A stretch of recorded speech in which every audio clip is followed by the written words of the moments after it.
Assalamualaikum warahmatullahi wabarakatuh. Al-Imam Ibnu Al-Jauzi pernah menceritakan sebuah kisah haru mengenai keberkahan membaca solawat. Cerita ini termaktub rapi dalam kitab Al-Muntasham fi Tarikh Al-Muluk wa Al-Umam, sebuah kitab babon sejarah miliknya. Dahulu di kota Qurh terdapat seorang pemuda yang dikenal baik sebagai pedagang yang terpuji. Ia terkenal dengan kejujurannya kala berinteraksi dengan masyarakat. Tak heran jika sebagian masyarakat menaruh hormat pada pemuda satu ini. Tokonya selalu ramai oleh para pembeli dari sekitar kota Qurh ini. Namun naas, karena beberapa kebutuhan mendadak dan keperluan lain yang tidak bisa dihindari, ia terlilit hutang yang begitu banyak. Hutangnya membuat ia begitu gamang dan sedih karena baru kali ini ia terjerat hutang begitu banyak. Tak tanggung-tanggung, hutangnya mencapai 600 dinar. Angka yang sangat fantastis untuk ukuran waktu itu. Ia pun memutuskan untuk menutup lebih awal tokonya dan memilih untuk berdiam diri di rumah untuk memfokuskan diri berdoa dan bersolawat dengan harapan ada jalan untuk melunasi hutangnya. Memasuki malam Jumat, ia lebih meningkatkan intensitas berdoa dan bersolawat. Ia begitu yakin lantaran Rasulullah dan kemurahan Allah, hutangnya itu akan segera terlunasi. Hingga ia tak henti-hentinya membaca solawat kepada Rasulullah. Di tengah-tengah keseriusannya, ia pun tertidur. Tak disangka di dalam tidurnya ia bertemu dengan Rasulullah. Dan beliau berkata, "Temuilah Perdana Menteri Ali bin Isa di istana, aku telah memerintahkannya untuk memberimu uang sebanyak 400 dinar. Setelah itu gunakan uang tersebut untuk melunasi hutangmu," perintah Rasulullah kepadanya. Sontak setelah menerima perintah tersebut, ia terbangun dari tidurnya.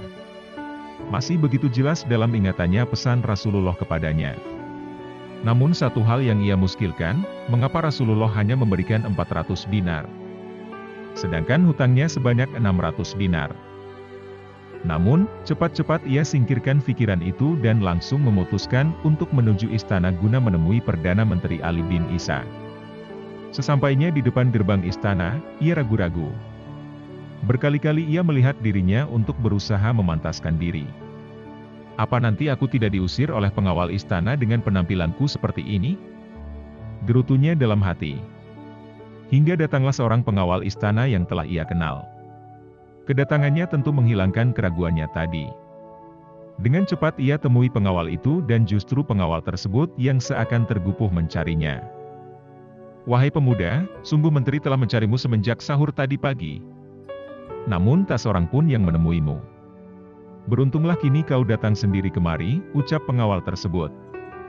Kemudian keduanya berjalan beriringan menuju istana menemui sang menteri. Sesampainya di hadapan sang menteri, ia ditanyai, "Siapa namamu?"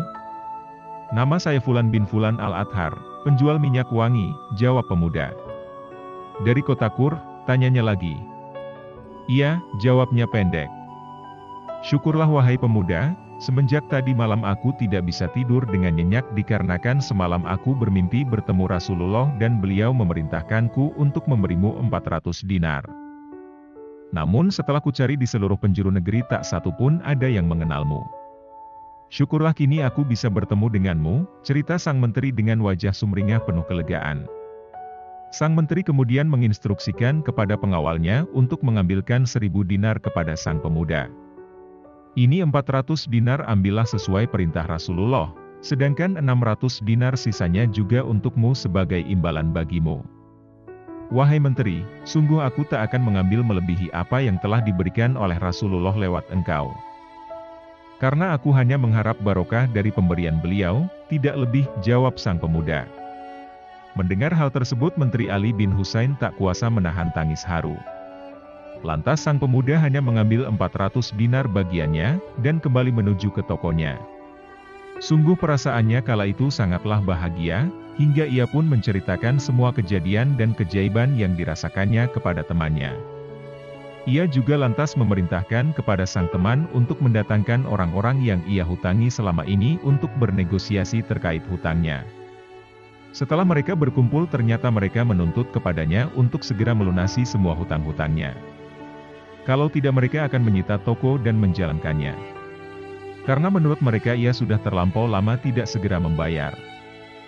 Namun, apalah daya uang pemberian Rasulullah hanyalah 400 dinar, masih kurang 200 lagi untuk bisa membayar lunas semuanya. Akhirnya ia menawarkan sementara ini dibayar sepertiga terlebih dahulu yakni 200 dinar dan sisanya menyusul.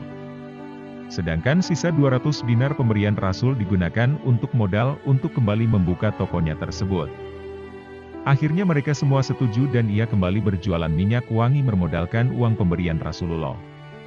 Ternyata dalam waktu singkat, laba toko meningkat signifikan. Ia mendapatkan laba sebanyak 1000 dinar. Ia sangat bersyukur kepada Allah. Atas keberkahan tersebut, ia bisa membayar semua hutang-hutangnya dan tokonya pun semakin laris dan maju. Masya Allah, semoga kita menjadi salah satu bagian dari mereka yang akan Allah mudahkan dalam setiap urusan kehidupan.